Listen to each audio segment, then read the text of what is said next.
Hey y'all, how we doing today? It's Live with Lava Sub. We're gonna do some art today, and just chill out. It's been an interesting one for me, folks. I'm just grabbing a favorite brush, and I'm just gonna start maybe doing some black and white stuff. I'm not entirely sure, frankly. I'm just gonna let my mind wander a bit. I've got music on in the headphones, and just trying to unwind. Just had a little therapy session, and those are always heavy. Talked a lot about my family stuff, and yeah, it was a productive session. I think, been doing regular therapy at least once a month for over a year now, and without giving you my whole backstory, I've been through a lot in my life, and yeah, I have a lot of stuff I'm working through, but it's been incredibly helpful at dealing with stuff that I definitely don't have the kind of knowledge or experience that people trained in talk therapy have, and I've gotten a lot of value out of it. So, you know, if you're dealing with stuff and you have access, I cannot recommend it enough. Talk therapy doesn't work for everybody, but it's worked for me. So, yeah, if you're going through stuff, I just want you to know that I encourage you to work through that stuff in a healthy way.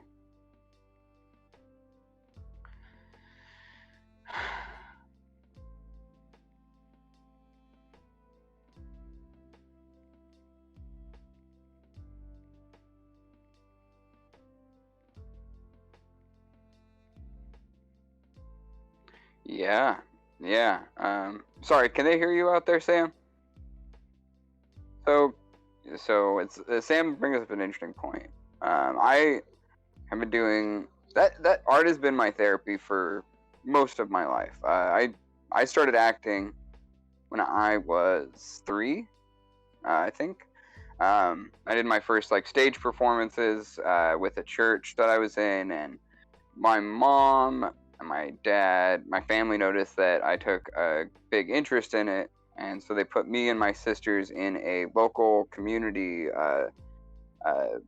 theater program that we participated in as kids. This guy, Raymond Comstock Skip, was this dude who did these classes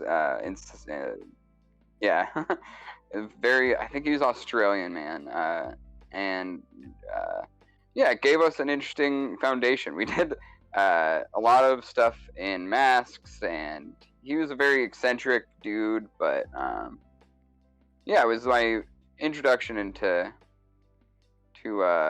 theater in a way that was that I really valued, and I luckily had a friend, my best friend I've known this guy since we were 2. We were in preschool together. My friend Daniel Fuentes, his mom, Rosie, had some experience in trying to get, because all of her kids were very artistic. So she had some experience in trying to develop those talents in a healthy way. And she had already started getting Dan in like, I think he was even in like baby pageants, like, you know, going for Gerber baby kind of thing.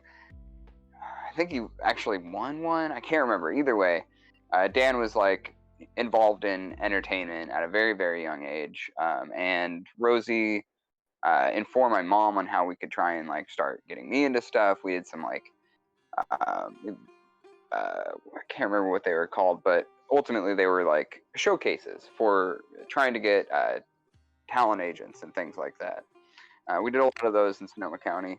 Yeah. You ever do any for Julie Nation? Well,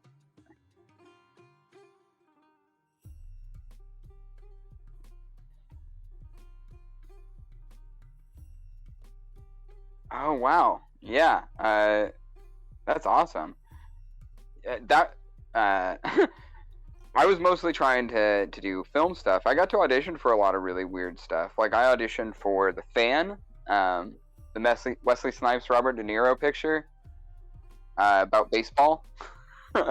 um, Long story short, I was not necessarily, I think, what I would call emotionally ready for a lot of that stuff at that point in my life.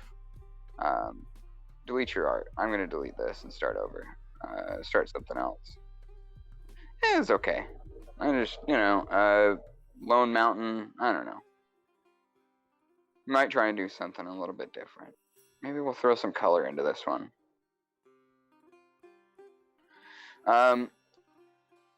Oh, right. So I was just, blah, blah, blah. Did some talent and stuff. Got an agent. Did some auditions. The closest thing I ever got to, like, a big gig was Tales from the Hood. Or I think it was Tales from the Hood that they were going to shoot at Santa Rosa High. That they ended up moving the location or had a whole long, like, issue with trying to get that production going. I was one of the kids in the running for a minute. I went and did callbacks, and eventually I didn't get the role. We eventually found that out, but it was very exciting, like, couple of weeks there. And then not too long after all of that, my folks divorced, and we moved to Redding, California from Sonoma County. Yeah, and Redding is an interesting place. Yeah. Redding is a messed up place. I don't necessarily need to get too in depth into it, but I would, if you never heard of it,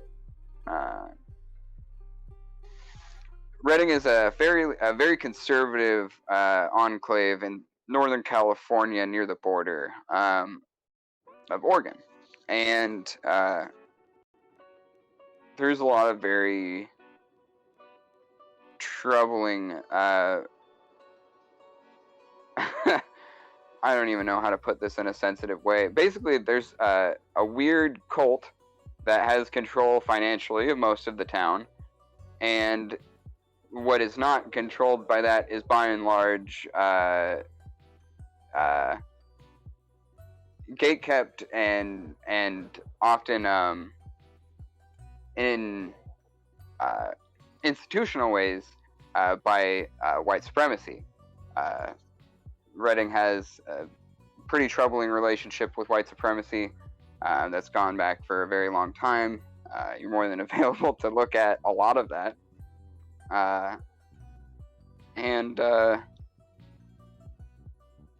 So it was a really difficult place for people who don't fit a certain framework to grow up in, and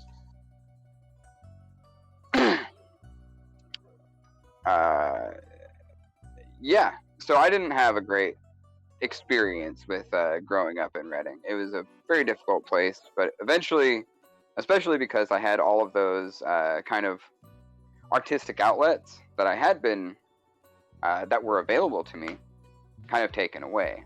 I did start writing more as an outlet at that point. I mean, I was 8 years old, and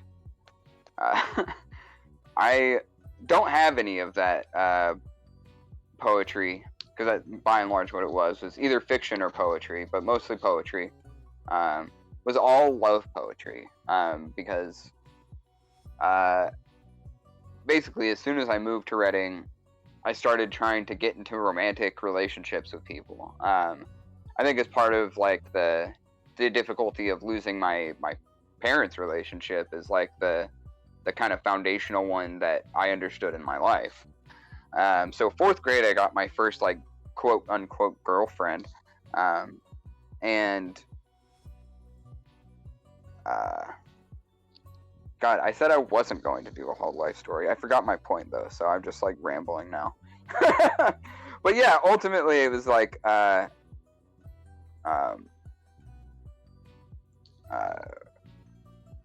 trying to find comfort in a uncomfortable, unfamiliar place that you don't fit in. You know, there's a lot of unhealthy coping mechanisms that I developed as a result. And yeah, therapy has been a good way for me to process those in a healthy way. Because as much as art has been part of that process, right? So eventually I found theater, started drawing in high school, but you know, this was, you know, years and years later, years of bad habits being built up. But found theater, and that was like a great outlet for a long time. I found punk music, and between the two, I kind of had a community in Reading that helped defend me against this very difficult place to exist in. We helped defend each other. It was, you know, in many cases, in lieu of family, we had each other. And certainly in my case, the punk community and my friends in theater in high school were what kept me alive. And I don't mean that. Whew! It's been an emotional day. It's been an emotional day, but they kept me alive, man.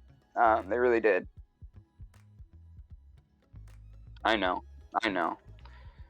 But it was, yeah, it was really important to me. That ability to grasp my own artistic agency, to see my own stories play out, to express myself. And for a long time, that was like you're saying, Sam, like you said, you know, my therapy. And I needed that. I am an artist at the core of who I am.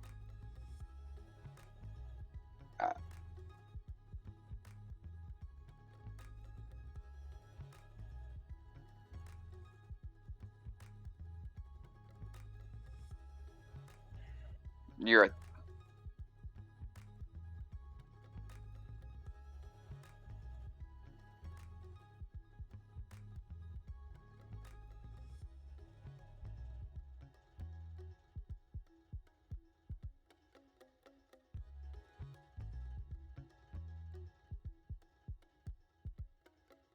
absolutely.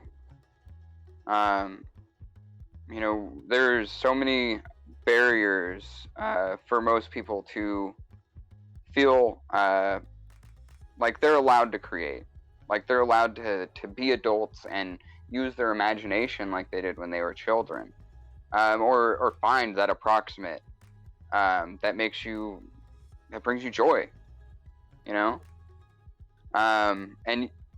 And you're right. At the heart of all of us is an artist. Art is something that we all do.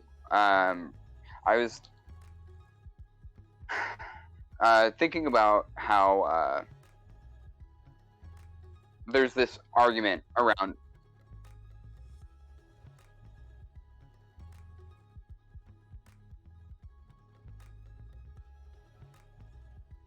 Loud and clear. Oh, not me. not me. Everybody else.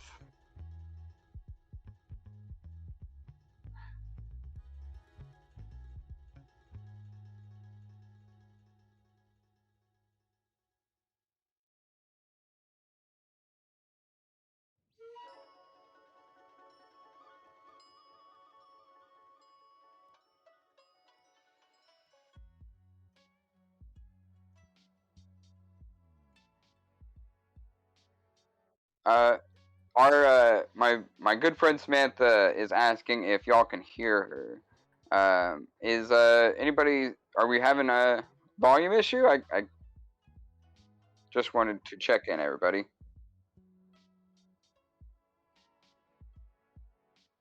What's up? I can't see the chat.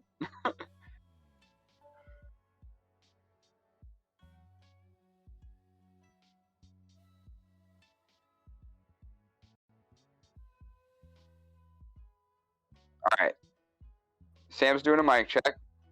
Let us know if y'all can hear. But yeah, so Sam, hopefully we've got that audio issue solved. But yeah, we were just talking about you yeah, everyone should make art. Art is for everyone,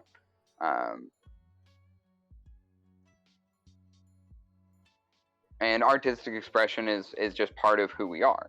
And the idea that you have to have like exceptional talent or ability is fake. There's not a better way to put it. There probably is, but I'm not gonna think of it at the moment because I think fake is good. It's honest because we've had so many periods of art that existed in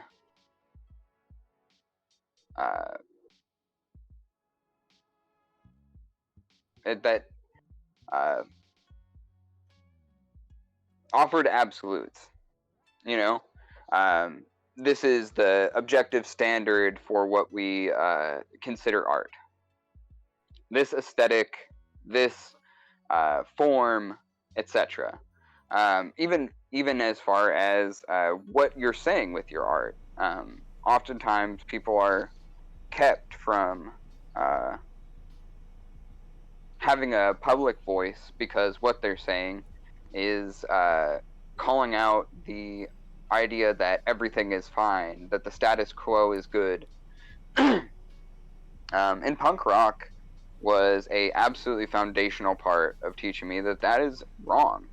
In fact, talent, to me, is completely irrelevant where art is concerned. Your techniques, none of that matters. I don't believe. Because what's foundational, what's important to me is that you are expressing yourself. You are telling the people around you who you are in a way that you might not be able to in a conversation. Sometimes you need to put all of your emotions into a minute and a half of the rawest feelings that you have, the worst fears, all of your anger, and spit it out as fast and as loud as possible. And that doesn't allow, in many cases, for technique. You think Jackson Pollock was sitting there obsessing over how he was splattering paint on and I mean, I don't know if he was. I don't frankly care. The point is that you're telling us where you're at. I want to know who you are. And that goes for people I don't even agree with politically. Like, frankly, in a large way, I want to know if you're unsafe. I want you to tell on yourself. That helps me. That helps my argument. Honestly, I feel like it's really hard to create anything without putting yourself into it in some way. There's always going to be something about you that shines through in whatever it is that you make. Because the fact is that you are making it. You are the one processing and thinking about and feeling about this piece. So it's... Oh, they said they can hear me now. Yay, I fixed it. But, all right. Yeah, to me, like, the technique and the talent are nice to have. Yeah, absolutely. And they can help you convey your messages, especially technique if you know what you're doing. But I totally agree, like, it should be about expressing and getting people to feel emotions. Absolutely. And, you know, all of that stuff comes with time. Like, I've been acting since I was 3 years old, and there's no way that I could do what I do as an actor without, like, that significant foundation. I mean, there's many periods where I was focusing on completely other things, like, or, you know, had whatever barriers in place that I couldn't be an actor, as I've mentioned already. But yeah, it's a thing that I've been practicing and a muscle I've been building up over a long period of time. Same with writing, with art. You know, these things, the technique, the prowess, the ability to easily transfer what is in your mind onto whatever medium you're working in. That comes with time. and the emotion, the expression of it, that is, in my opinion, the predominant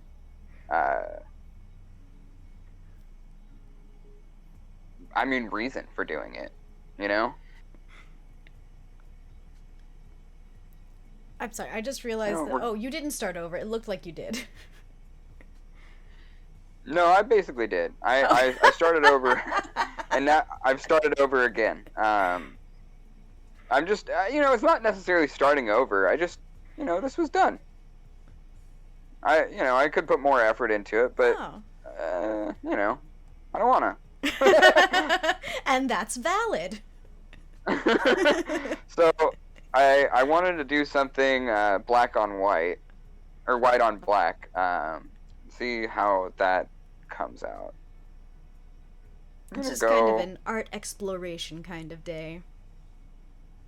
Yeah, I'm feeling things, guys. So I'm just exploring today.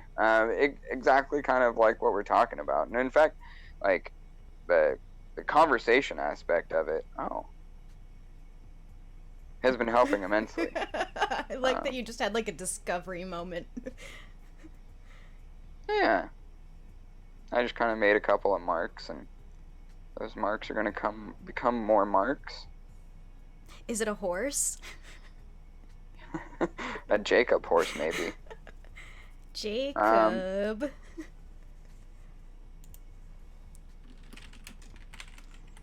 It's going to be something. Oh. Okay.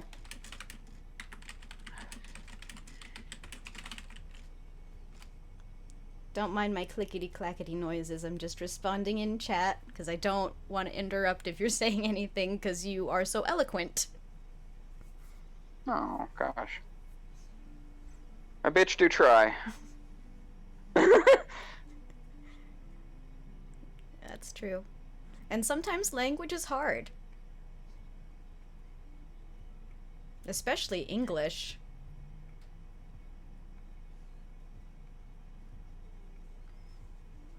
God, yeah. Yeah, I feel bad for anybody who has to learn English as a second language because it must be so confusing to go that direction. Dude, oh my God. My mind goes immediately to my grandma. My grandma was Lebanese. Her family came here when they were, I think she was like 3 or something like that, to escape. I mean, they were as refugees. I think the statute of limitations is over, but they came in illegally, lying about where they were from and shit, so that they could get into the United States. And my grandma and her siblings basically had to adapt to this radically different climate in a hurry. And I can't imagine. I mean, they went from names like Shakir to names like Jack, in short order. And I can't even imagine having to learn English at that age, all of a sudden, out of, in the worst conditions. Yeah, I think, isn't sentence structure, completely different in Lebanese as well? The word order is different. Well, and there's in Lebanon, it's definitely a culture that has a lot of it's right there, kind of on the Mediterranean. It's a small country bordered by a bunch of other countries. It's gone through a lot of difficulty, strife, colonization, etc. I mean, it's an Arab nation. Mm-hmm. But as a result, it's got a lot of different languages, religions, cultures within it that make figuring out where my grandparents were from, my grandma and her family were from, insanely difficult. Especially because they had to lie about where they were from. Oh, yeah. So I don't even know if they for sure spoke Arabic. I know that our last name was Aboud, and that we said for a lot of the time after we had moved here that we were Syrian, not Lebanese, because that's what they said where they were from on their paperwork. Yeah, so I don't know. I guess I was just bringing up the fact because was it your grandfolks who came here as well, or was it more what generation are you, I guess? I'm first generation American from my mom's side. My mom emigrated from the Philippines in the 1980s. Damn. Yeah, so, the Philippines has had its own, like, whole treacherous past and being acquired by countries and then won by other countries and infighting and all of that. It's super confusing and super petty and ridiculous. So even in the 80s, there was still, like, a lot of shitty stuff going on in the Philippines, so my family moved away from that. A bunch of her relatives came earlier, so it was easy for her to go after she had gotten through all of her college and all of her training, everything that she wanted to do there. When she got to America, there was already, like, a place for her to stay and all of that. But for Filipinos, it's a little bit easier because they were acquired by America after war. We got it back from Spain. I can't remember which war.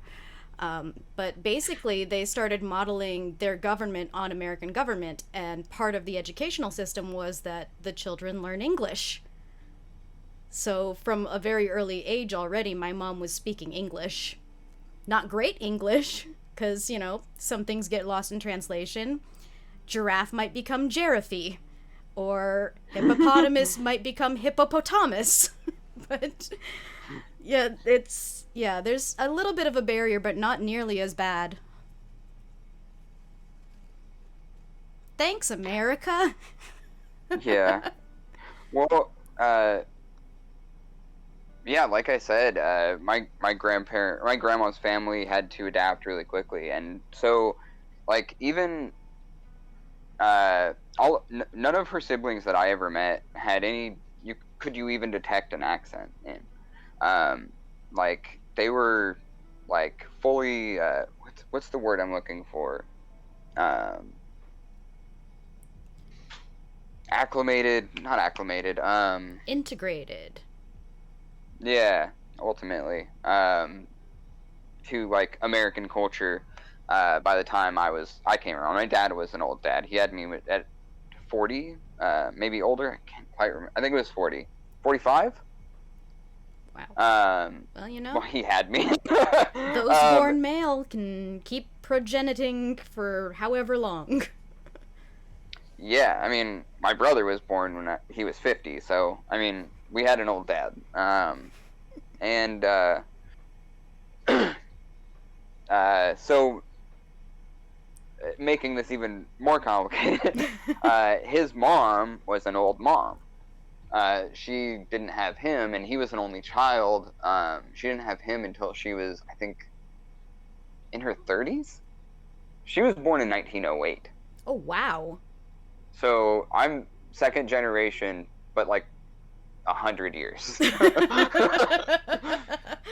generation over a century. Yeah. No.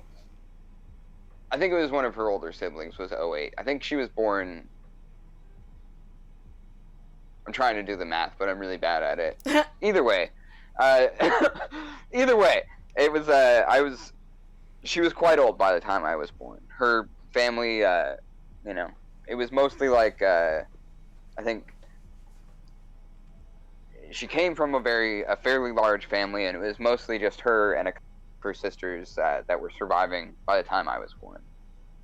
And the family was super guarded about a lot of that history for obvious reasons. I think that fear of being that trauma kind of just lived with them forever.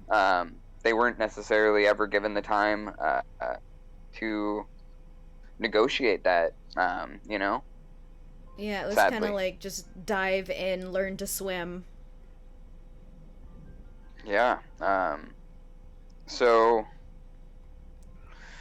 um, yeah, I didn't necessarily, and they were also all geographically kind of far separate from my family as well. My mom is, uh,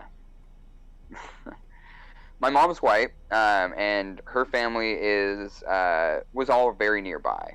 So we spent a lot more time with them than we did with my dad's side of the family, who, my mom didn't, and my siblings didn't necessarily always.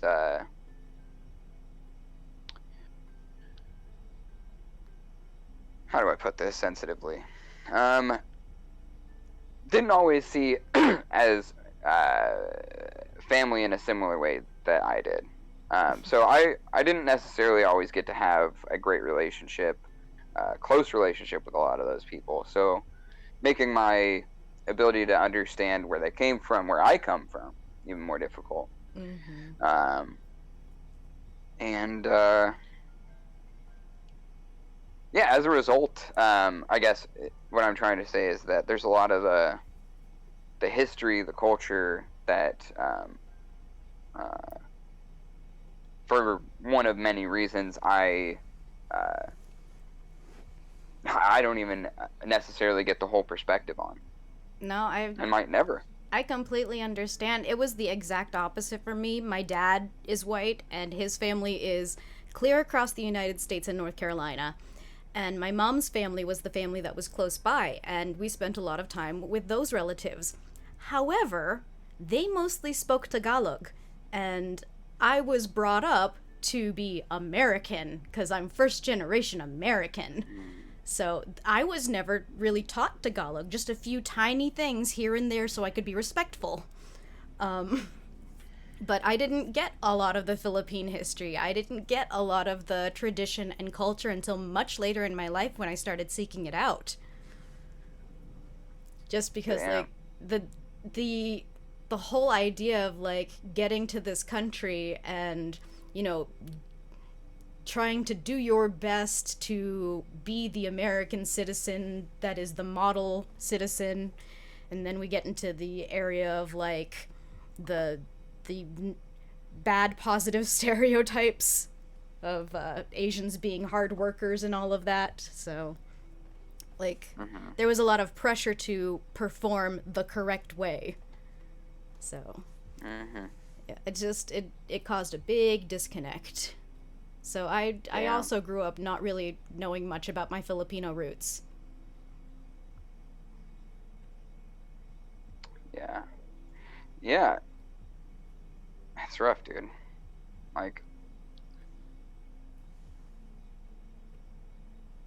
I guess,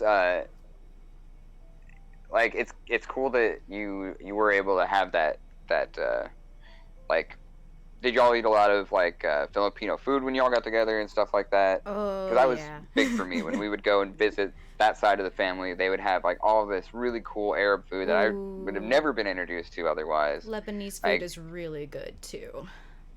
Yeah, Lebanese food's the dang shit. Oh my god, yeah. And, I'm still waiting for my older sister. My dad had a daughter before he met my mom, like, basically right out of the military. Or while he was in the military, I believe. She's got my grandma's cookbook, and I'm waiting for her she's promised she will. Paula, if you're listening, you probably aren't right now. Call you might her later. Give me that recipe book. I know that you said you would. So someday when you're ready, I know that it's probably hard to let go of. Photocopy. Yeah, but I'm waiting. Whenever you can send it my way. Yeah, but that's a big one for me. Clip that, send it. Yeah, right. I'm very interested in what you have going on your canvas right now, because it looks like mountains in the distance, and I have no idea what's going in the foreground yet. Not really sure either, frankly. Okay. It's an abstraction. We'll go with that. Hey, that's what we're looking for. See, anything can be abstract art if it looks weird enough. True.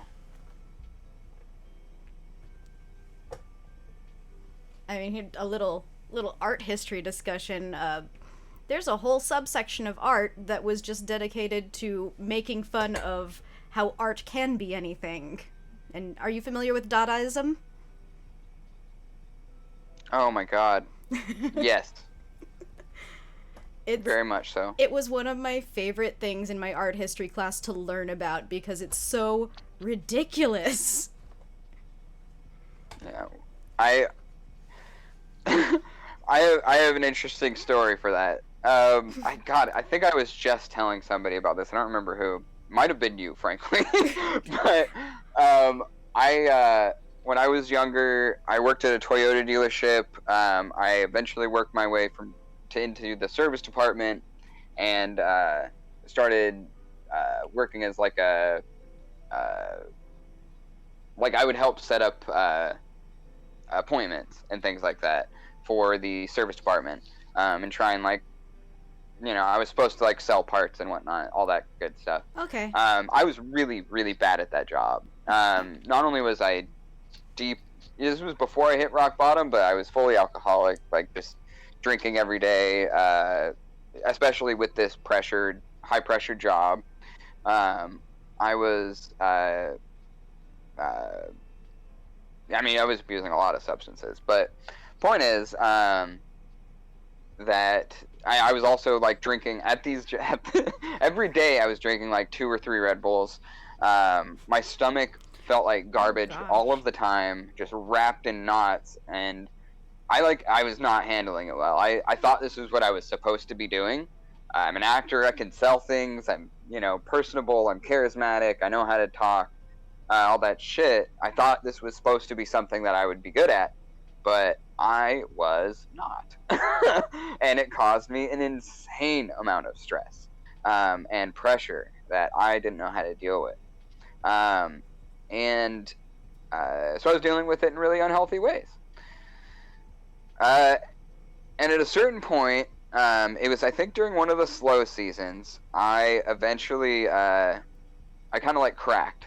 I had talked a bunch of shit about one of the people above me in the service department to one of the managers there, and I started basically being what's the word? Where no one wanted to help me learn. I was still basically in training for that job, because there was a lot to learn. But people that had helped me in the past stopped helping me because of their relationship with this other dude that I didn't like and would talk mad shit to his face. And it didn't help me.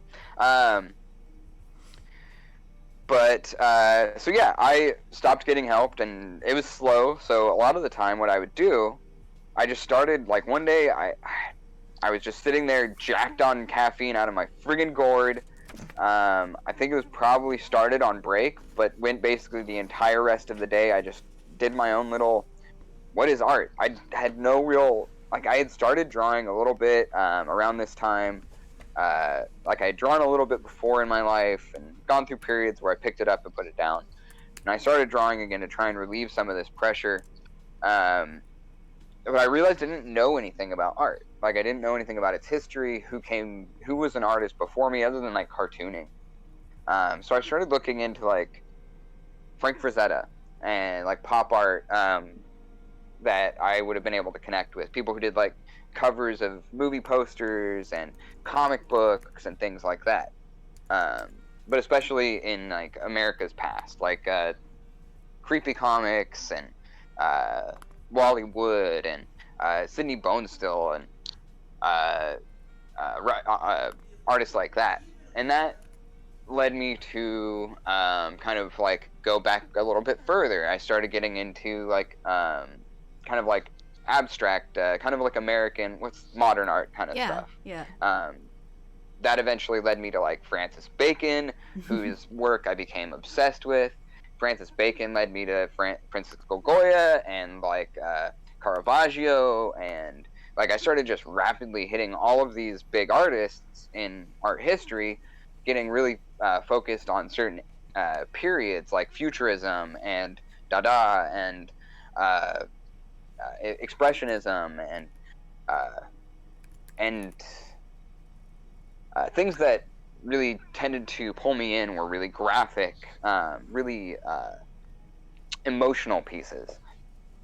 Like Goya's Black Period, near the end of his life, where he just drew these incredible, they're so huge. It's some of my favorite art ever. Ultimately, yeah. I'll have to track down this YouTube channel because they did a whole series about the Goya paintings that I think would be really interesting. Oh yeah, I mean, they like interpret and talk about each one of them. Like each video is a different painting. Oh, I love it. That's what's happening. Okay. Yeah, no. So I went through my own little like self developed art school for myself during this period, just kind of like studying different artists, different movements in art, and all in this very like I was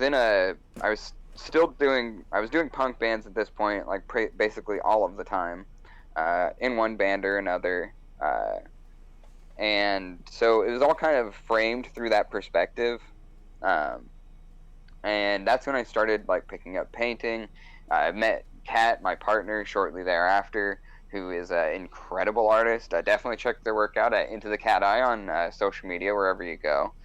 They do stuff that just takes my breath away. And when I met them, they just kind of started introducing me to concepts that I hadn't been introduced to through my own research, and started introducing me to ways of working. And we started collaborating together on all kinds of different stuff. And they would give me criticism and show me different techniques that I wasn't aware of. And like it was this huge explosion where I was incredibly productive and made so much art.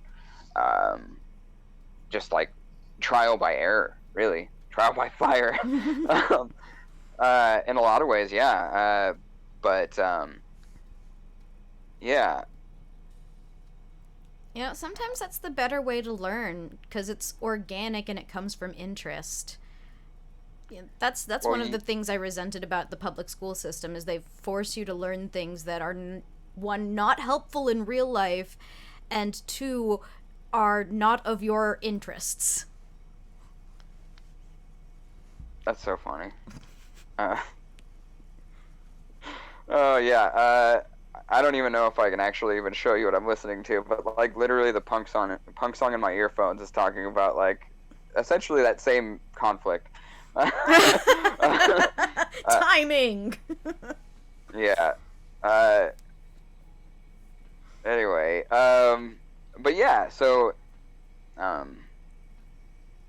you were talking about our history and Dada specifically, and yeah, that was a huge. I mean, Dada is so kind of like foundational to what punk is. I mean, I think there's probably. I'm almost positive there was like a couple of issues of Punk magazine, like one of the first like publications that dealt with like punk tours and music releases and stuff like that.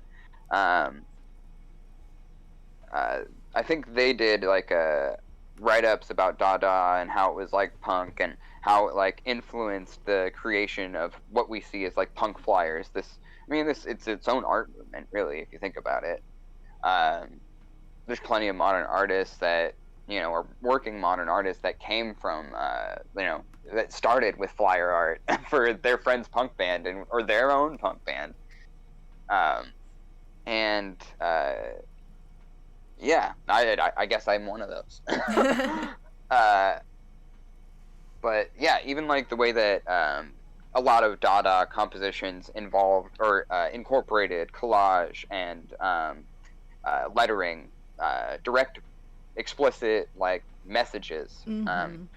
As one of the first real art movements to do so, in a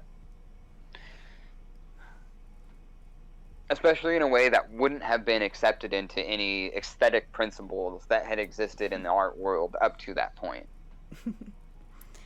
Yeah, I also think that, like, without having Dadaism, that we wouldn't have the meme culture that we have today. Because it's all Dadaism, basically. 1,000%. Yeah. 1,000%, yes. I mean, I got into an argument online. It was stupid, but one of the D&D groups that I'm a part of on Facebook, somebody made a post with, like, a comic panel that was funny, and the artist's name was cropped out. It was shared from another group, so this person was just sharing it by, like, saying, hey, look at this person's post. And then someone in the comments was like, this is disgraceful, you need to go and find track down the original piece of art and credit the artist for this. And I'm like, excuse me? How are they supposed to know to do that? You are asking someone who all they did was share something they enjoyed to go back, trace the footprint of this piece of digital art to its original origin, and then credit that person. It's like, this is a person who takes art so seriously that they want someone who has nothing to do with this piece of art to go and, like, learn about it in detail so that they can report on it correctly, instead of just letting it be out in the world. I have such a hard time not following that with, like, this long-winded, like, philosophical argument about what is and isn't theft, especially as it pertains to art. It's so nuanced that it like a topic that I feel like it's hard to put like a hard stance any one way or the other in any short order. You know, I mean, I know where, like, especially in meme culture, like, crediting the artist is something that I'm like, I get the reason why you would want to do that, especially knowing how often people will remove, like, the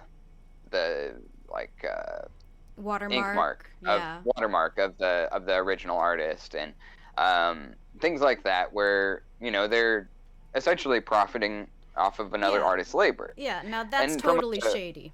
Don't do that. Don't remove watermarks. Don't crop out artists' names.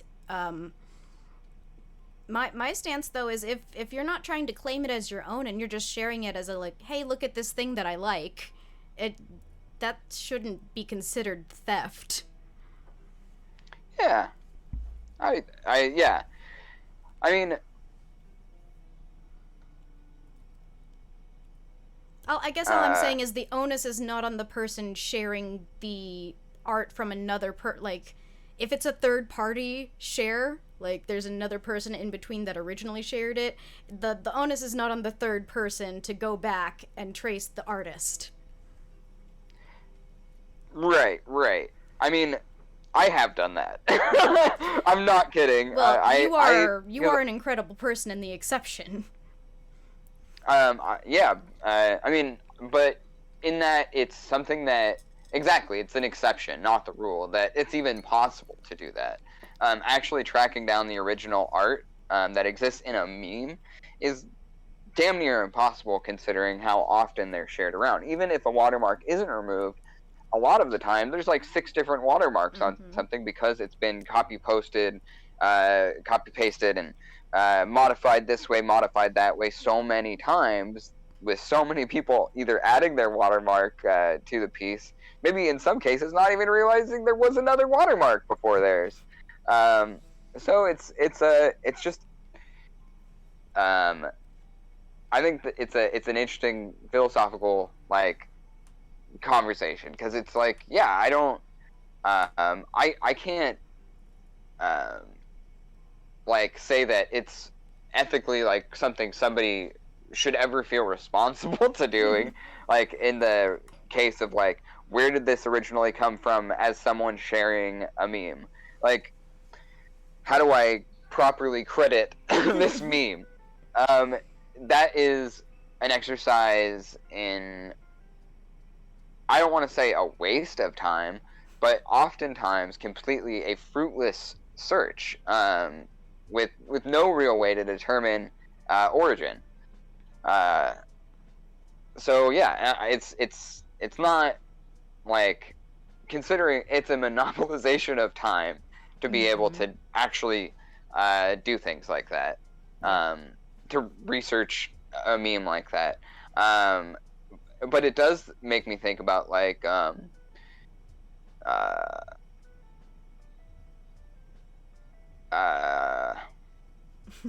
Uh-oh, brain fart. like when people Braveheart? Brain fart. It does sound like Braveheart, though. No, it makes me think about, like, I know a lot of artists who talk about, especially bigger artists, that, you know, have issues with, like, independent t-shirt companies having shirts printed with their art on it and shit like that. Or even, like, other social media, social climber artists that will take their art, modify it slightly, and then repost it as their own with no credit. And obviously these are different for many reasons, but how would a person sharing a copy artist, or whatever you would want to call them, a biter, in if you're a graffiti artist, how do you, as somebody completely out of awareness of what they're doing, find their art, appreciate their art, maybe share it? Is that, like, I mean, well, I mean, obviously, that's not your ethical responsibility. How could it be to know that this person is stealing art? But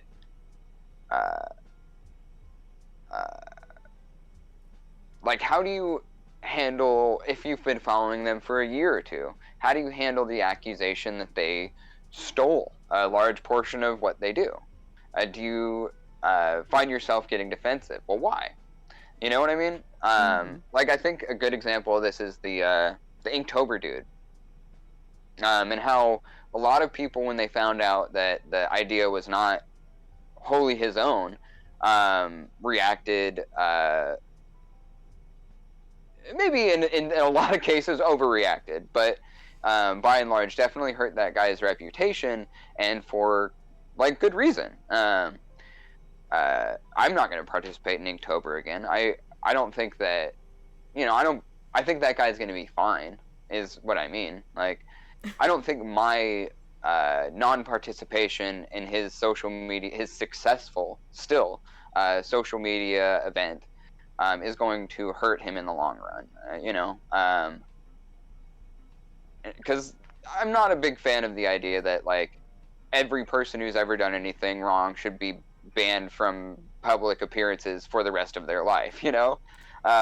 These kinds of overreactions tend to be not terribly well thought out. But I do think understanding the ethics behind the arguments is relevant, and part of what we live every day, especially if you're an artist. Not being informed about this stuff can be dangerous, disastrous. I don't know. Am I rambling? Do I have a point here? I think there are several points that we've had. It might be a little bit rambly, but you know, you make an excellent point. You do. It's, you know, don't steal art and claim it as your own.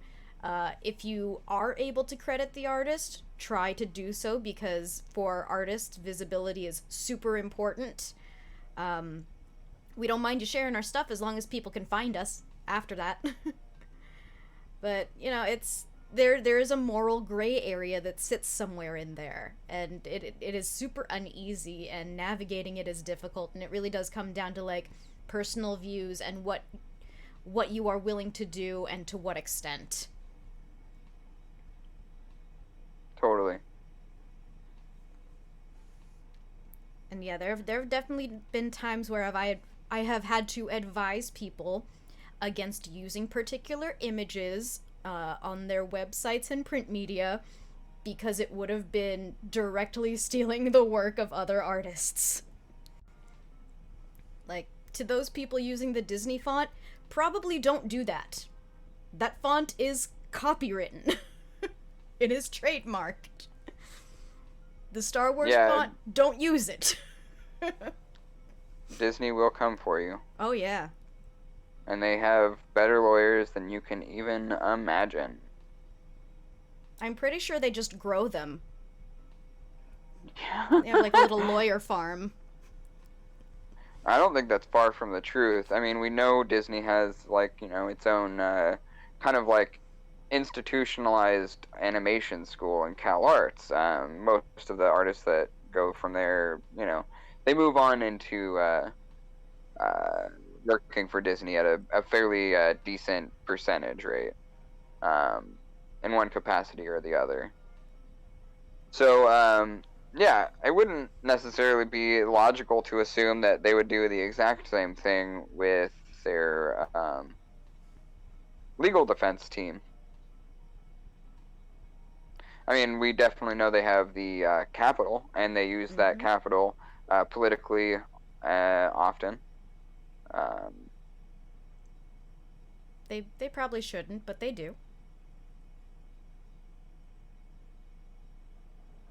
Well, it's interesting because they're riding such an interesting fine line. Disney is a very careful company in how they portray themselves. Well, they've been doing it longer than anybody. Exactly, and they want to stay on top. So a lot of the times they'll take on populist social movements that at a point that they have been vetted as ultimately fairly safe.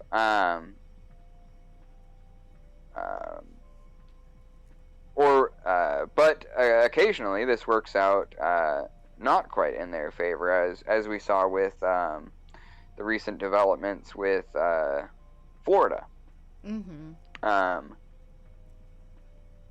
Even before that, they were getting called out for their explicit use of Pride Month to sell things. Well, that was a big reason why a lot of their workers, their LGBTQ staff, went on strike not too long ago, was directly as a result of their public persona of being very queer, pro-queer and stuff like that, only to find out that, they were in large support of most of the people doing the most damage in Florida to the populace. And that kind of material political support means a lot more than them profiting off of pride. I mean, I probably will never work for Disney, considering how often I am vocally critical of them. But that's my I like I said, I come from most of my artistic ethos, or whatever you want to call it, stems from being a punk and learning how to make art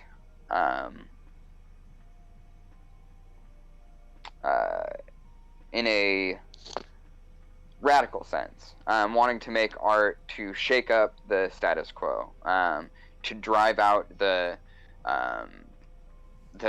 fog that we all exist within. So ethically, I don't feel comfortable not speaking out. And at this point, in a lot of cases, it's very stressful. Especially, I am trying to be a working actor, and I try to approach it from a reasonable position, but the industry is not made for punks. That's for damn sure. It's hard to do anything in the film industry without kind of finding myself in disagreement with where I come from, who I am. There's a lot of what's the word?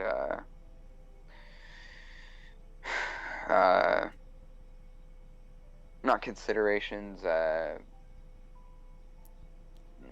I'm gonna let you search around for it because I have no idea. The like compromises.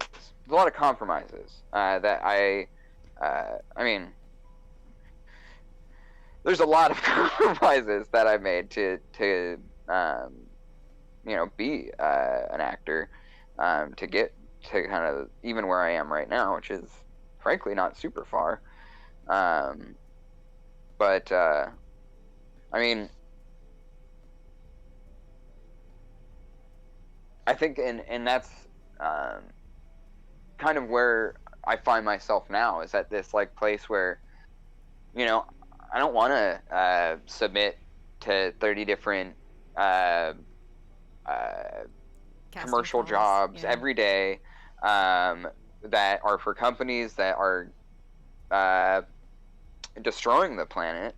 Part of the 70% of all of the harm that's actually being done to our ecosystem and to the planet. I don't want to.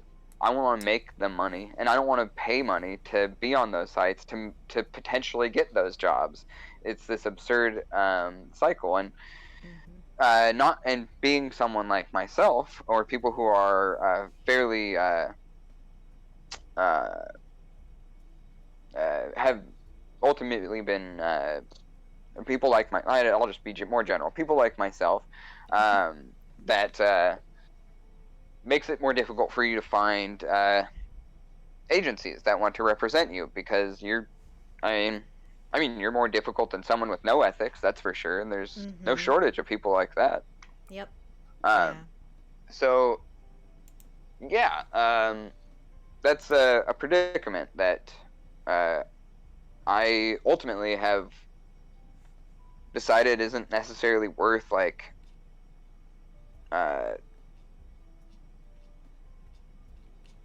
my time. I don't know. This was all tied back to another therapy session I had months ago, where my therapist asked me if what I really wanted to do was all of this stuff I had been doing, submitting to acting jobs and things like that. And I was like, no, what I really want to do is make art with my friends, the things that made me make art in the first place, the things that help me express who I am, who help me deal with the shit that I go through and that I've been through. And her recommendation to me was, let's fucking do that, dude. Like, it's hard. It's not going to be easy. The other thing was hard too. Yeah, you're I'm not, I wasn't having an easy time making that work. And it wasn't agreeing with me as a person, who I am, So it was imperative that I make a change, and one for the betterment of my life. And ultimately, that's how I ended up coming to work with you. Me and Zach started talking more about different projects. I started trying to reach out to a lot of different friends of mine that I had worked with in the past. I started that Discord that I, ultimately wasn't ready to really put as much time as it needed to get something going, by and large, like what you're doing now with Nerdcrafty, that, you've been able to like really bring people together to make art together, to help each other out. And like, I'm eternally grateful for it. It's, in a large way, it's been helped me keep, motivate me to keep going, Yeah, I'm trying, man. All I really have is the know-how on how to work all the technology stuff. Like, I'm so glad to have like you and Zach and all of the team over at Nerdcrafty to provide support and help navigate this, because it's starting something brand new from the bottom up is difficult and confusing, and there's a lot to navigate, but I'm crazy and it's rewarding. So pandemic has put a lot of things into perspective, I think. Hell yeah. Hey, that's done. That's a finished piece. Hey, that's very nice. The stars look really good. It's the easiest thing. This speckled brush does all the work for me. Oh man, I am so OCD. I would have gone in and like placed all of those by hand. I don't fuck with that. I I have. I think I've showed you that piece I did a while ago for a client who wanted this very personal piece done for her departed mother. It was this really, really heavy thing that I took on when I was at a really dark place, and probably should have. I definitely did tell her that this would be a long process, and I'm not going to get you this work right away, but I will do it. But I did this piece of. Are you familiar with the Nuck Levy? No, I don't think I am. It's fairly obscure folklore from the Orcadian Islands. I can't quite remember Okay. What it's called, but it ultimately is a offshoot of not an offshoot. That's not the way I want to put that. It's well, I think it's the islands of Orkney are off of the English Isles. I think in between Scotland and Ireland, if I'm not mistaken. Okay. So Gaelic, Celtic, Orcadian, these are all kind of similar. I was going to go look it up. I forgot I was screen sharing. But yeah, they have similar kind of, they have similarities. I mean, Okay. most folklore does, but yeah, there's similarities there. Yeah, the name of the island sounds familiar. So yeah, the Nuck Levy is essentially like a spirit of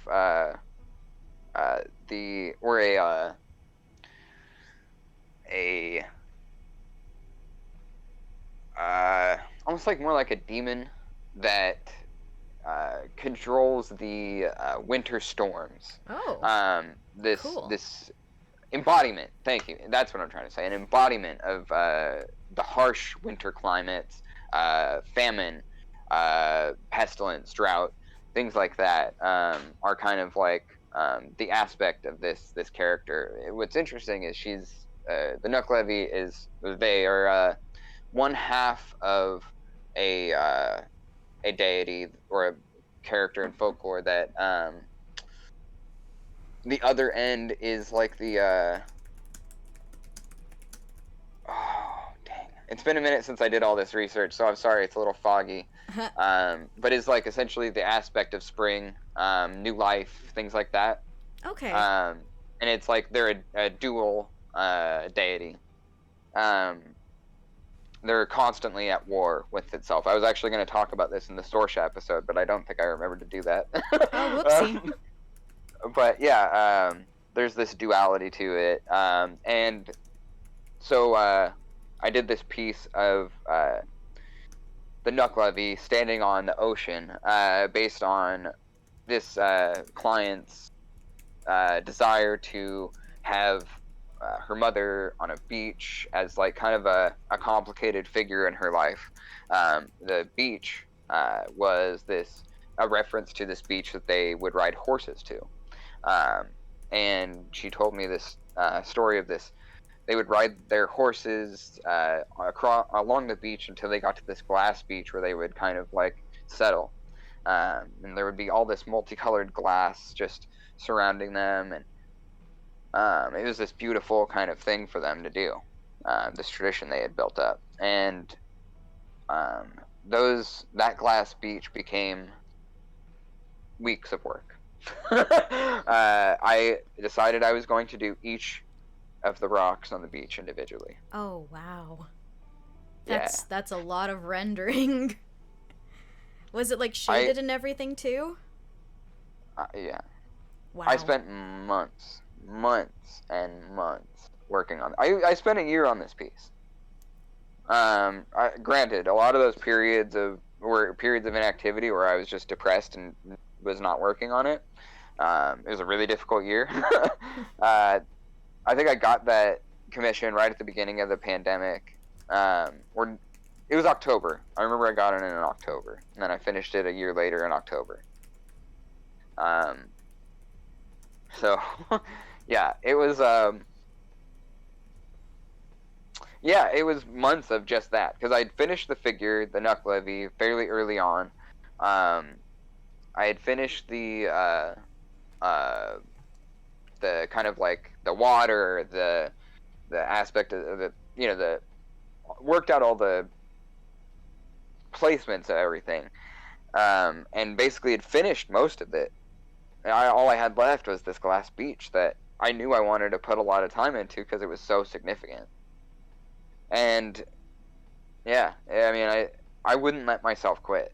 I don't know why. I think it was a point of pride, frankly. But after months of doing each rock individually, each gem, I was, about halfway through the beach. I was entering where the figure would be in.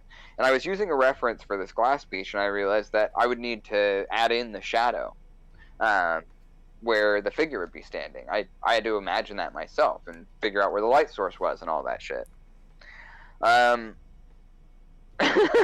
Well, at that point, I was like, fuck this. And basically, I mean, the rocks were getting so tiny anyway that I was at my max zoom, full brightness, still having difficulty trying to, like, with .01 kind of, like, pens trying to render in these rocks. Oh, wow. I was like, this is pointless, homie. You are wasting your time, your client's time, and you're going to drive yourself nuts. So I figured out a fix was I found that speckled brush. I found that one and a couple other ones that give you kind of like small little circles. And with a little time and a little bit of manipulation, I was able to essentially create like that glass beach in a almost identical way to everything else I had. No, it is identical. You can look at that piece and tell me that you can't tell where I stopped drawing in the rocks. I'm very confident of that. Wow. Yeah. So I found a technique that worked, but cut the time in, I don't know, probably 100th, at least 50%. It was like a gigantic. I mean, I finished the piece in like 2 days after that. So it greatly improved. Brush. Yeah. See, and that's the the technique thing I was talking about. Like, you learned a new technique that helped you express the thing that you wanted to make quicker and easier. Like, otherwise Totally. You would have had to sit there for hours upon hours. It would have been a fucking triumph to get through it, and you could say that you did all of that, but is it worth all of the time spent? Exactly. What is happening? Okay. Yeah.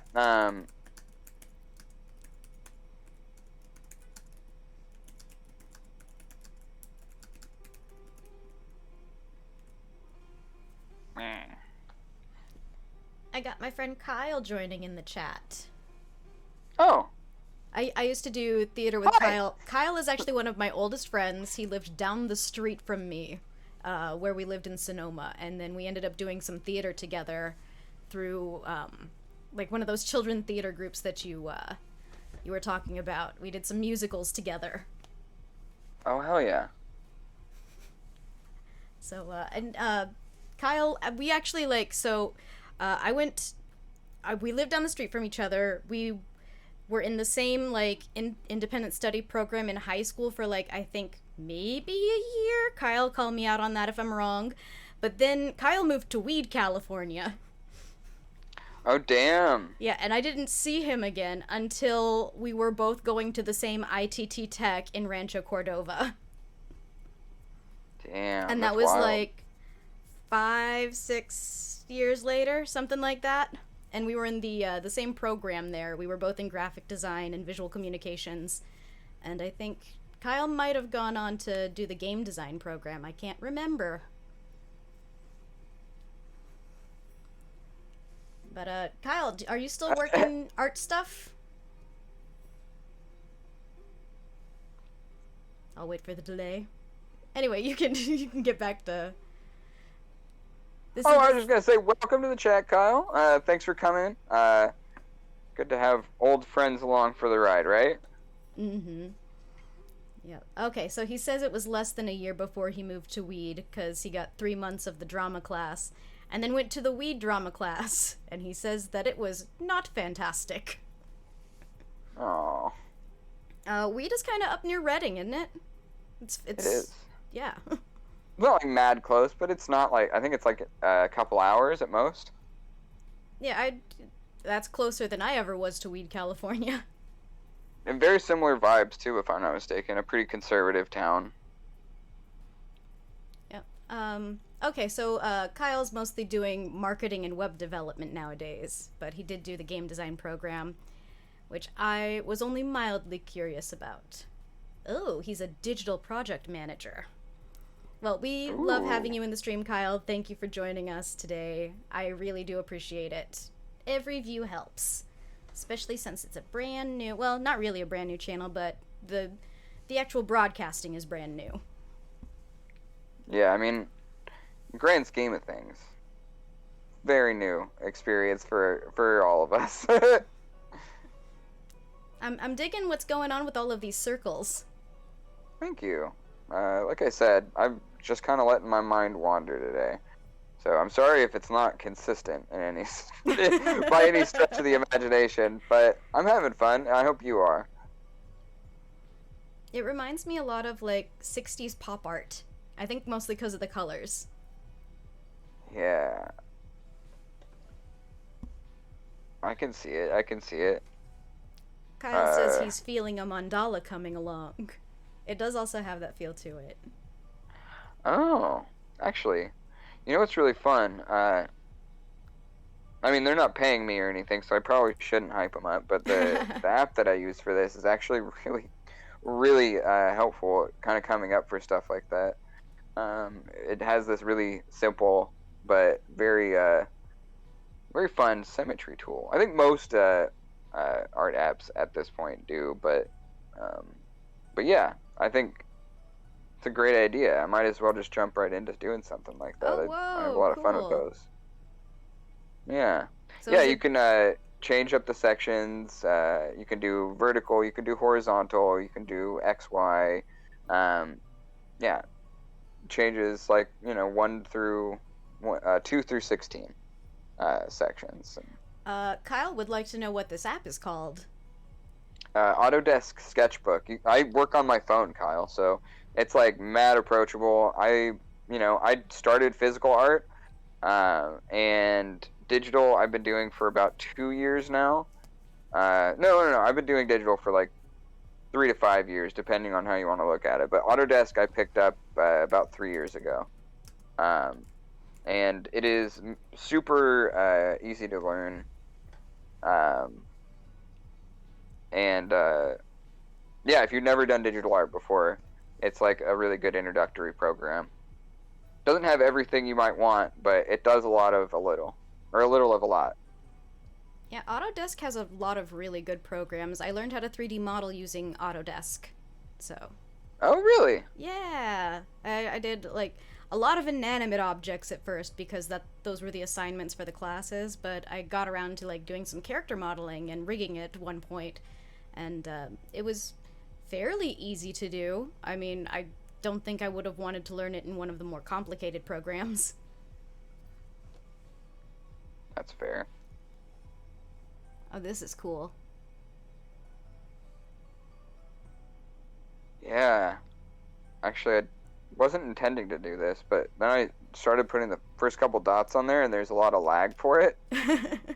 I didn't realize how short my strokes were going to be, but now I'm starting to see this, like, I know I talk about this movie a lot, Masters of the Universe. The opening of that movie has this, like, the title card is basically just sitting there in this, like, similar kind of, like, moving into this multicolored galactic horizon with the title in the center.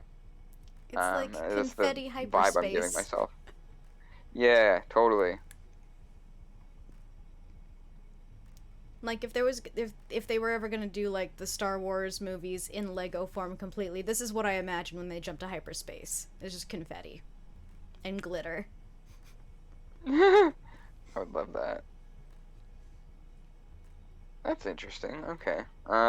Let's throw something else in here. Oh, so hot take. Lego Yeah. Batman, better than the Batman? I think that's a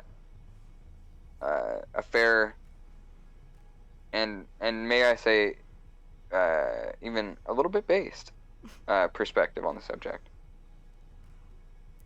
I don't ever see myself going back to watch the Batman again. However, I will go back and watch Lego Batman so many times because it is so funny. Yeah, a lot of people are like, yeah, Will Arnett's the best Batman. Why are we? No one's arguing about this, right? Why would anyone argue with me about this? It's correct. I'm sure Will Arnett will agree with you. And I better. agree, Kyle. The Lego games are better than the movies. They are so much fun. I have all of Lego Star Wars, all of Lego Harry Potter, and most of Lego The Hobbit. They kind of nice. left off that third one because it was just all war. Yeah, it wouldn't probably have been as much fun. No, not in Lego form.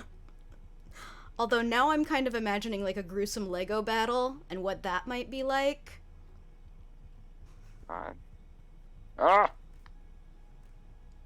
Kyle says like that he's the best Batman now. We're in a post-fact society. I gotta admit, I'm real basic. I stand Keaton Batman, but I totally understand the perspective. I thought Lego Batman was pretty damn good. Mm-hmm. Will Arnett is... Dude, his interview with John Cho on the Cho Show is like one of my favorite episodes. I have not seen any of that show. Oh my god! I know John Cho is not everybody's cup of tea, but he is so fucking good. And that talk show, oh man, I mean, it was so good. I really loved that show. I cried every episode easily. Well, if not multiple times, every episode. I will watch the I'm totally, my brain is fried at this point in the day. Yeah. I'm gonna check out the Will Arnett episode for sure, because currently have been rewatching Arrested Development and BoJack Horseman, so I've been getting a lot of doses of Will Arnett, and I still am not tired of him. There you go. Did you see any of the episodes of the Lego Masters show that he hosts? Oh yeah, I hated it. Or no, I'm not thinking of Lego Masters. I was thinking of something else I watched that I didn't like. I haven't watched that show yet. It's pretty fun. It's just like a building competition that they kind of like framed in this reality game show sort of light. But if you just like watch it for the building and Will Arnett's humor, it's great. There are so many jokes that he does about himself and with himself. And he just gets to play and have fun, and I think it's a really fun way to, like, look at him, the person, not necessarily him, the actor. Totally. Oops. But I think it just, like, dude really likes Lego. We'd love to see it. Okay. Let's see what we can do here.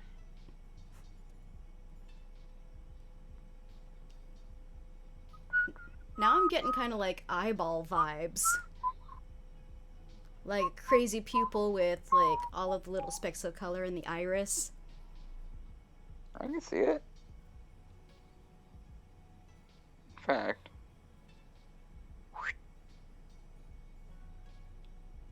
Ooh. Oh, damn. That's really cool. Yeah, fully agree. Oh, wait. I was going to do something else. And that's why I love digital art. That beautiful undo button. Yeah, same. Do you ever do that when you're doing physical art now? Try to Look control for the undo Z button. out of it. I wish I could. Pencil eraser only does so much. And then you rip the paper. Right. No, I literally will reach, because my undo button is right in the bottom. So I will sometimes be drawing, on physical drawing, make a mistake, and double tap with my pencil or pen the bottom left corner of the drawing. Oh my gosh. So I've definitely done the thing where you, like, you think it's a touch screen, but it's not. Okay. So, and I kind of feel like that's akin to the same thing. No, yeah, totally. Okay. I haven't had the issue of, like, clicking an undo button that's not there. Normally I use the keyboard shortcut because I work in GIMP. Okay. Oh, that looks there we go. Amazing. Oh, thank you. We do try. That's the coolest one today. Alright, well, I'm gonna actually do something a little different on the top layer, a separate top layer, where I try and actually do like a, what's it called, a mosaic? Not a mosaic, I don't remember what they're called. It doesn't matter. It's not important. I'm gonna do some art, is what I'm gonna do. That's what we do here, is we make art. Mostly Weston makes art, and I talk while he makes art, and he talks while he makes art. It's a pretty good deal. Ooh. I like that electric green. Yeah, I found a palette that's basically just neons, and then I used this handy dandy little tool on the right side that's highlighted, the weave in and out of itself, and that just auto selects a color after you pick up your pen. In the same, like, highlighted spectrum. So right now, I'm, like, yanked out all the way to the highest level of saturation using the entire color wheel, and a very limited spectrum of how far away from the source, like, saturation, hue, that it's allowed to go. So it's, like, gonna all be basically neon. Oh, that's cool. Sometimes picking the color palette is the most difficult job. Oh, yeah. There we go. That's what we want.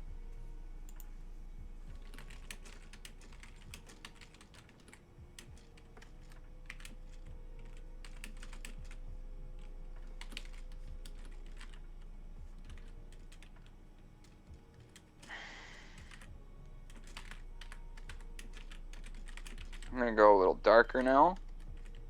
Try and kind of like help the eye focus in on the center.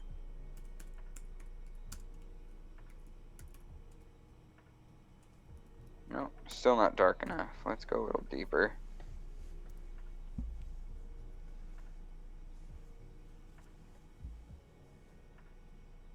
Yeah, that's what we're looking for.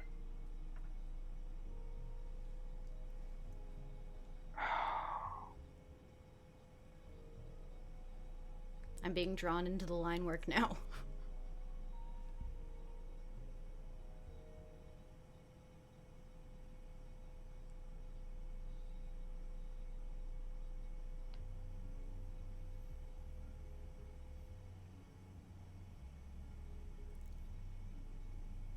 No.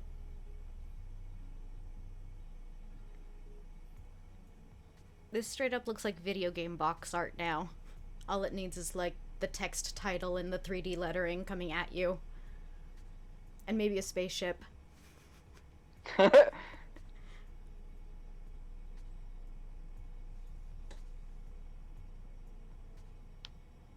Ah, right.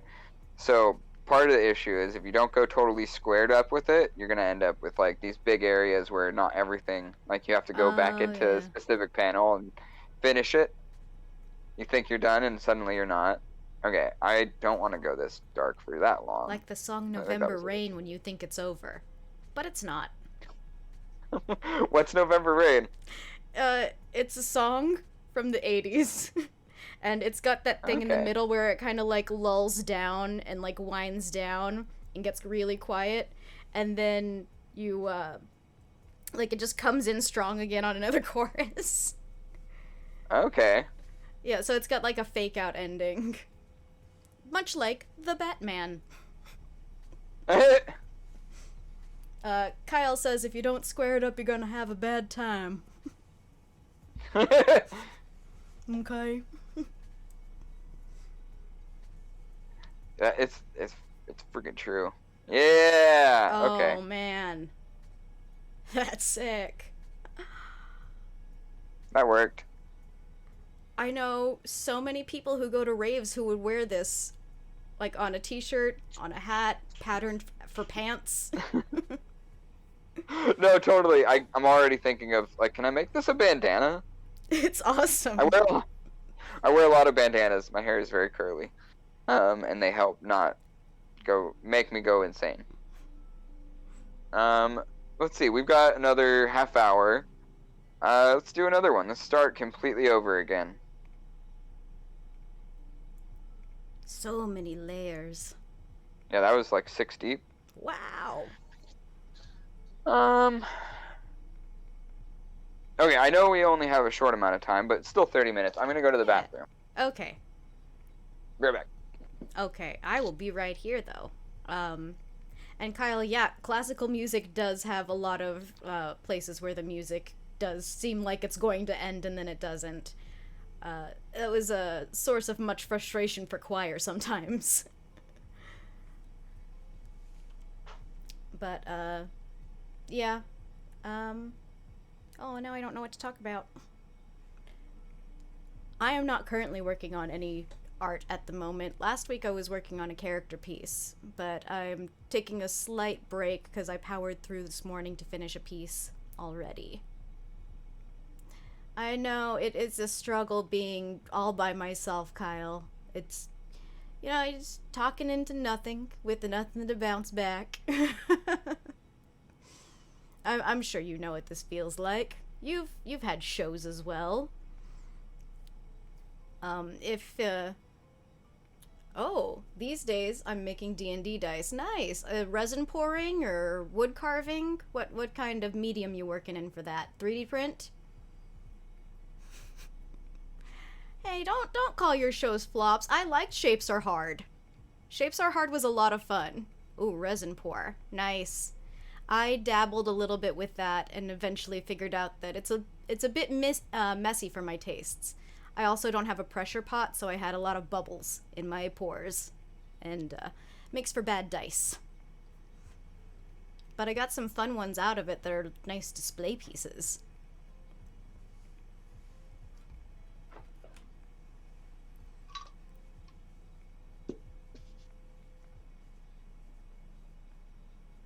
I think Weston's back. I heard noises anyway.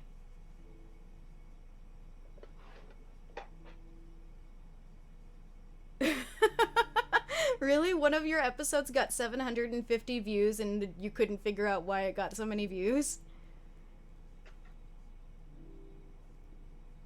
Oh, I'm gonna have to go and check what episode that was.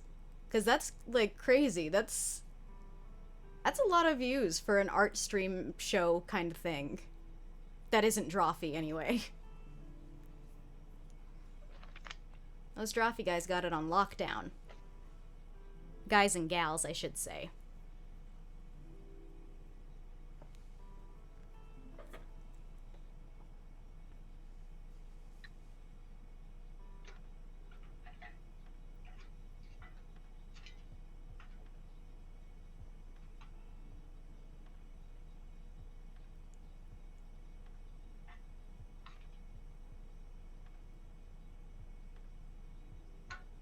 Oh, it was the Canada episode. Okay. Maybe you just picked up what... Well, I don't know if you can still see where the views came from, but maybe they were Canadian. Maybe you just really, like, got a lot of Canadian viewers at the time. Going on Shapes Are Hard was one of my favorite things that I was doing at the time, because I had some YouTube shows that also were big failures. But I did a guest spot on Shapes Are Hard, and it was a lot of fun. We talked about news stories. I told a story about a guy who found... Mine was, like, the story about the guy who basically, like, burned off his face to become Red Skull. Oh, yeah, you're right, Kyle. That the Canada episode was the one with the Beaver Belieber. And that might have done it. Just putting Justin Bieber's name in it might have gotten you views.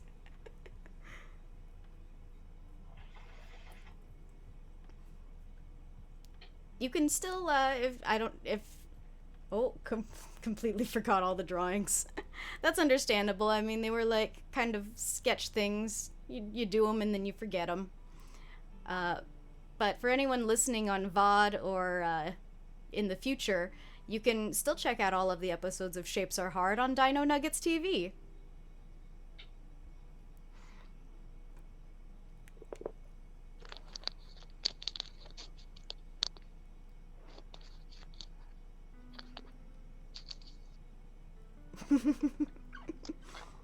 Oh, yes, I get back to Cardi. What? Oh, you're what you're listening to. I got lo-fi on for the stream, so we're not hearing the same music. No, yeah, my Pandora shuffle is on, which is oddly the preferred way I listen to music at this point. It's always kind of just like a chaos mix where it's like every conceivable genre mixed into this weird shuffle. You can go from I literally just went from Cardi B to the Buzzcocks. Wow, that is eclectic. I don't know why this is what my brain likes, but this is what my brain likes. So that's where I'm at. Is it ADHD maybe? Almost certainly. Although my therapist thinks that I'm more I have more PTSD than symptoms of ADHD or ADD. So I have no idea. Like that's her opinion. She's not a psychiatrist, so she can't really like necessarily make those kinds of.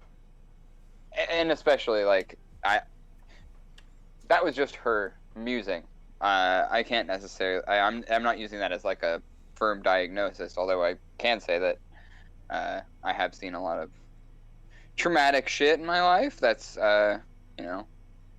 certainly the case. But yeah, I don't know. I think it's. I'm of the philosophy that it's almost always both. Just about in any case, but where this is concerned, almost certainly.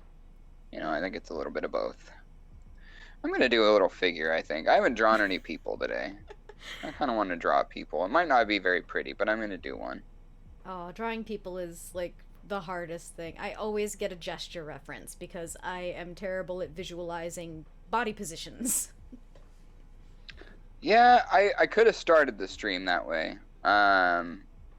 With a reference up, but I didn't. I chose not to have one.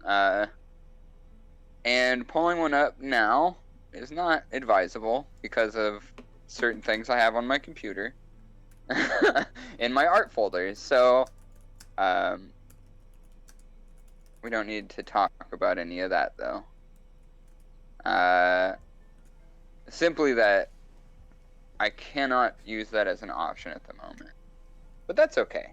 I like drawing people. We're gonna make this happen.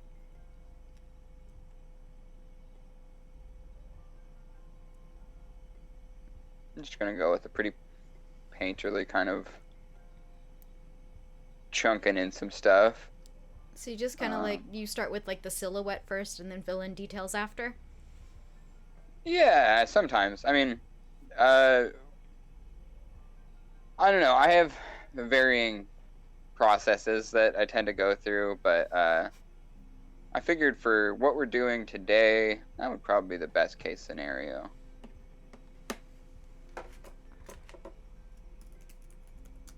It was really validating one of the recent episodes of Drawfee. Karina talked about how often she flips her screen. And I was like, well, I don't do that, but you should see my live stream. Oh, man. I feel like there's sometimes a similar chaotic energy to our streams as there are to Drawfee. I haven't antagonized you as much as they normally antagonize Jacob, though. I'm more sensitive than Jacob. That's fair. You're a delicate little boy. Well, not a little boy. You're a delicate little man. I, I'm a delicate little genderqueer either way. You're a delicate little person. Yeah, and that's okay. In fact, it's actually very good. We're all emotionally fragile. Except for the psychopaths, maybe. Yeah,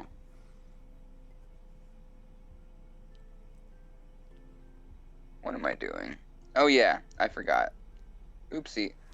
So We're if doing I roughs. had Roughs, to roughs. guess, this person is born male from the barreledness of the chest. Definitely feels that way. I think it's the wide shoulders. Right, oh, definitely. I definitely see where you're coming from. Yeah. Yeah. You know what? I'm almost getting a view from behind kind of vibe. Oh yeah. Maybe it's an over the shoulder kind of thing. Yeah. I got like some elbowy kind of vibe.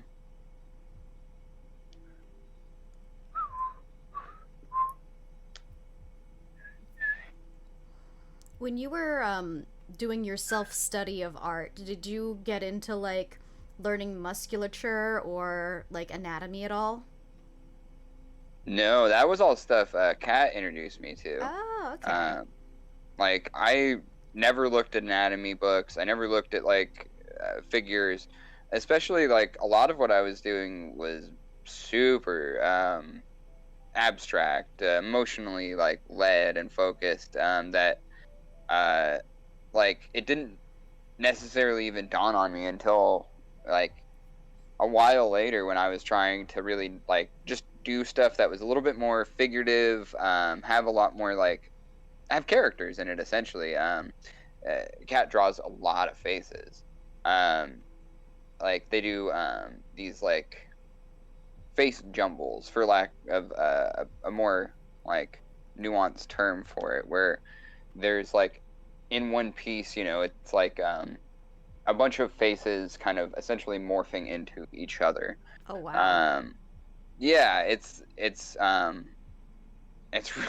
really breathtaking. I really love their stuff. I know I've said that a few times already, but yeah, they inspire me. They're definitely like why I got where I am in a number of ways. But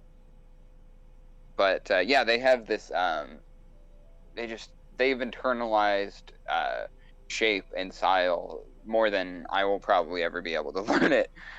So a lot of their help with kind of like showing me, like they have a lot of like figure drawing, like books of anatomy and stuff like that that we've gone through together, and I kind of like have available as reference. And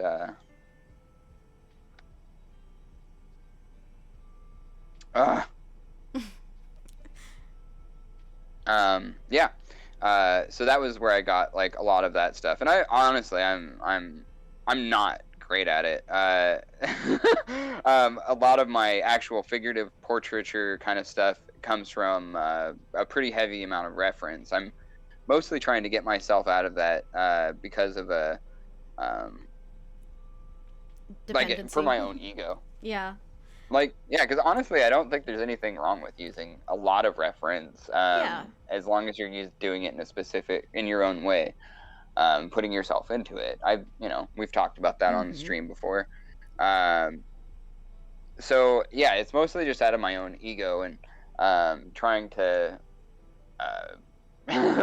deal with imposter syndrome that I tend to take on a lot more, take on the challenge of trying to come up with figures without reference. Yeah, I totally understand that. I definitely also used a lot of heavy reference when I was starting out with digital art, and a lot of like painting over but I started to move towards, like, just using, like, it's gesture drawings that's got, like, the proportions and kind of the shape of the position that you want the body in, and then you just draw on top of that with, like, you get to choose all the details. That's what I've moved into now. Oh, Kyle's gotta go. Weston, where can we see more of your work? You can check me out at Lava Submersible on Instagram and TikTok. Yeah, please do. I would love to see you there. Yep, and you can always go to nerdcrafty.com. Absolutely. We've got a lot of projects through Nerdcrafty going on. Definitely check us out there. Link in the chat. Bang.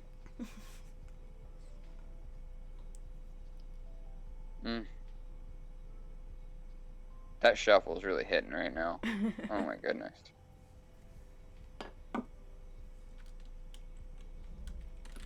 Yeah. Oh. Okay.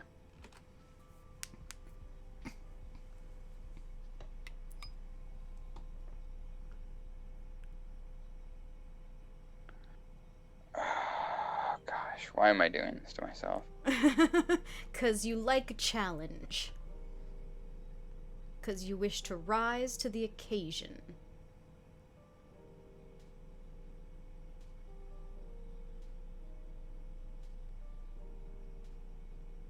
Alright, let's see if I can do this in less than 20 minutes. Less than 15 minutes. So, what I'm trying to do... Alright. I don't need to explain it. I need to do it.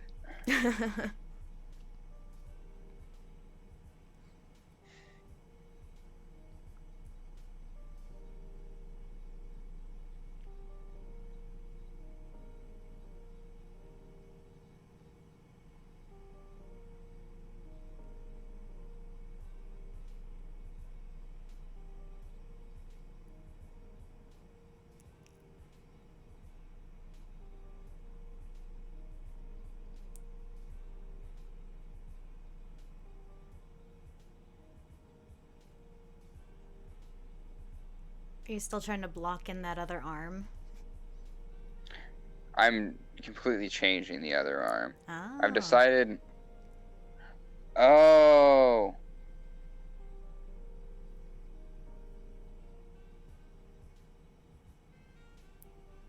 What am I trying to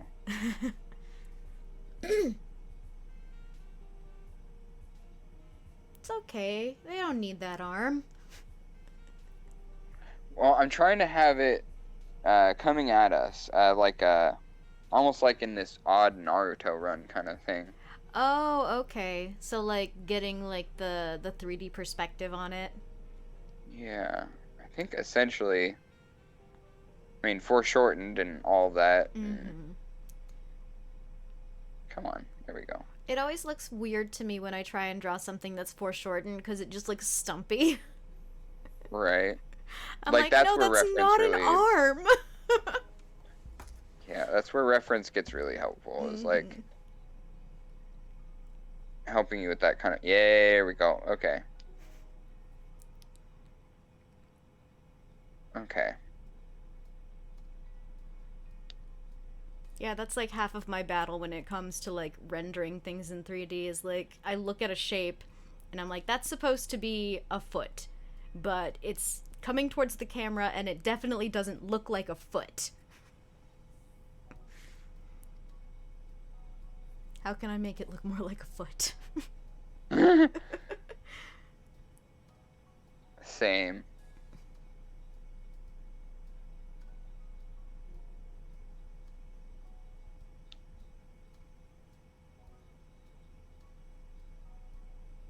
So they're like Naruto running.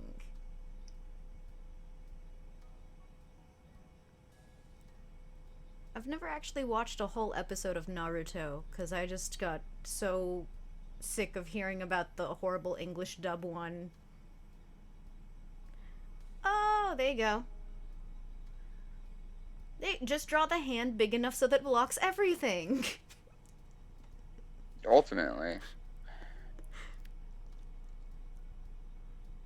Now I kind of now I'm getting the vibe of like a celebrity who's like pushing the paparazzi's camera away. Yeah, no, Hey, I can don't see fucking it. film me.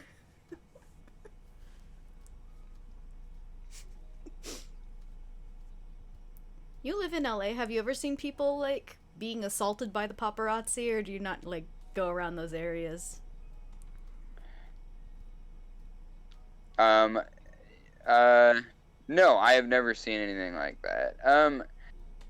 I, yeah, I mean, I've only lived here basically in the, like, there was a few months before the pandemic that I lived here, so I've basically just lived in my apartment for the entire time Oh, that okay. I've lived in Los Angeles. That's fair. Unfortunately, I got to do a couple of jobs when we first moved here, and then pandy. Oh, right. I shouldn't say that word in the stream because that's a whole algorithm thing, isn't it? I said But it anyway, earlier on accident, and I don't think it did anything. all right. None of Well, our viewers fell off. there we go. Okay. There we go. That's a hand sort of shaped thing. Yeah, it's a hand. I see it. Yeah, no, okay. I see where I'm going wrong here.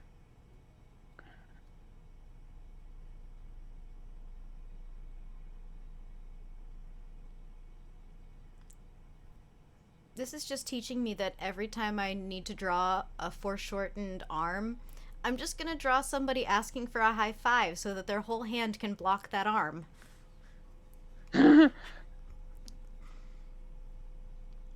Sam, why Okay. are all of your character drawings of people asking for high fives? No reason.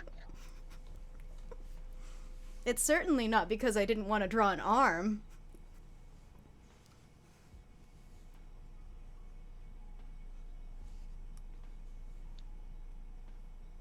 Oh no. Uh-oh. What? Just the music. It Oh. got bad all of a Oh sudden. no. I don't know how I listen to a lot of the Chili Peppers. It's not like I don't like them, but I just cannot do it very often anymore. It's a settled uh fascination that, existed in a different period of my life. So, Is it the old at a Chili certain Peppers? point I had to move on. Is it old Chili Peppers or some of their newer stuff? The song that specifically is on right now is Danny California. Oh, So, okay. Not my favorite. no. I really liked their early stuff.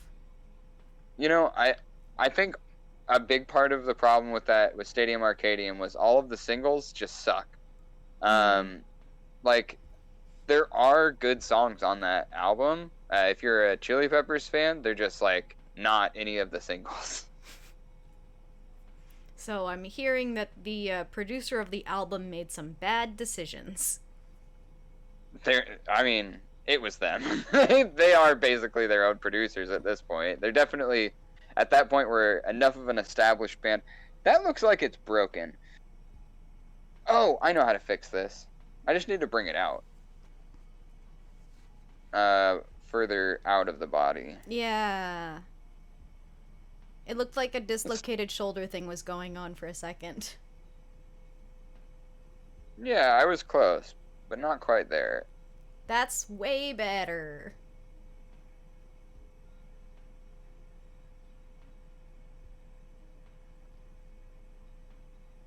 Yeah, that's better. Okay, right there. Okay. Okay, now to unify. Merge. Merge, Okay. merge. Okay, let's try and render this in 5 minutes. This is gonna be bad. Why am I doing this? I don't know. It's a challenge now. All right. Well, everyone who's still watching, and even you, Sam, just be gentle. This is not gonna be my best. No artist is going to do their best in 5 minutes, except for maybe a caricature artist. Right. And I don't know how they do it. That's magic to me. I agree. I do love a caricature.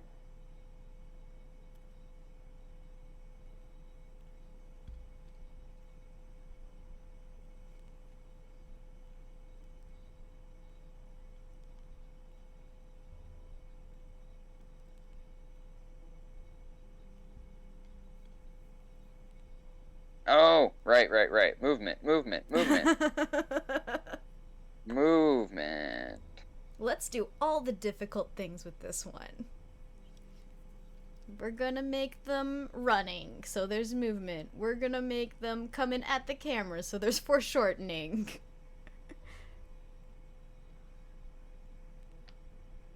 I'm a big fan of a dynamic composition, and that can be difficult when you're not fundamentally sound like myself. But that's okay. You make do, you make things work, and we're all just here to party and have fun, you know? That's what it's all about. Every art is really just an experiment. Fully. What am I doing? Okay, let's go throw some shadow into here.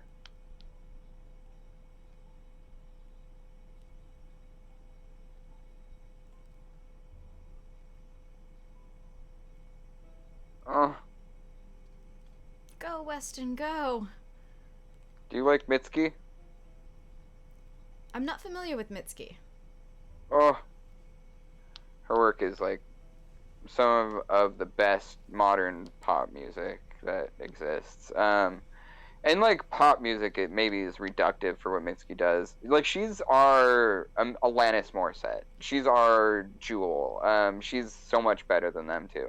And I don't mean that as any slight to those artists, because I fucking love Jewel. I spent a lot of my time in my youth listening to Alanis Morissette and Jewel both. So Alanis Morissette was my go-to, like, I'm a girl and I'm angry, I'm gonna listen to music.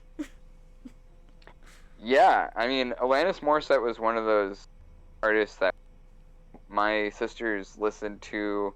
Like, they always had, you know, control of the car stereo. We, like I said, you know, my folks were divorced. We spent a lot of time traveling between houses and stuff like that. So we spent a lot of time in cars. And they often had like all the kind of control over what was being played on the radio.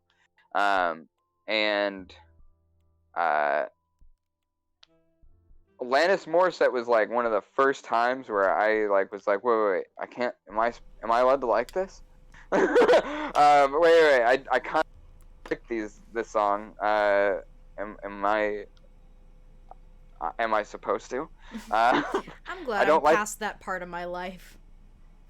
Yeah, no, I mean, this was like, I mean, we're all so conditioned to, I mean, I don't know, I can't speak for everyone, but I definitely had a lot of really problematic kind of conditioning that was part of those kinds of conversations in my own head at that point in my life. And yeah, I mean, I wish I could tell little Weston that, yes, you're allowed to love Alanis, you're allowed to love all of the music that you like. It's not wrong. Everybody telling you it's wrong is wrong. But you know, in lieu of that impossible scenario, I will just tell myself it's okay now, and support artists that, you know, make music that I appreciate. And Mitski is like, you know, she writes these incredible pieces inspired by like all kinds of different music that are just equal parts like heartbreaking and joyful and you know, just chock full of experience and a life lived not necessarily under the best circumstances, and telling her story. It's so good. She's just one of the most talented artists working right now on the planet, period, in my opinion. I'll have to check them out.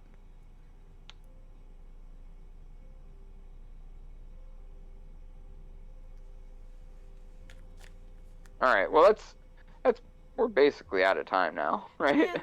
Yeah. As much as I would love to keep I'm gonna probably keep working on this for the rest of the night, but you'll have to see that on my Instagram. So join me there, and thank you for coming tonight. I'm gonna wrap this up. I don't have much left to. I mean, I have a lot left to do, but I don't have much time left to do it in. Yeah. So want to thank you all for coming. I want to let you know we have a game coming up this Sunday where we're potentially going to be doing another game of You Awaken in a Strange Place by Jacob Andrews of Drawfee. But this time I won't be running it. It'll be our illustrious DM, Captain Zach. He'll be running this game, and I'll be a player in it. It's going to be You Awaken is very improv heavy, very kind of silly game where you're encouraged to act goofy and have fun. Last time I was a fish. Yeah, our last time we played this, we ended up in a underwater murder mystery in feudal mermaid times. Yep, I was a reverse mermaid. Merman. And if you haven't seen it, go check it out. It's on our YouTube. In fact, we've got a whole swath of videos that you can check out on our YouTube of our past content, all of which is pretty funny. Yep, the link is on our Twitch.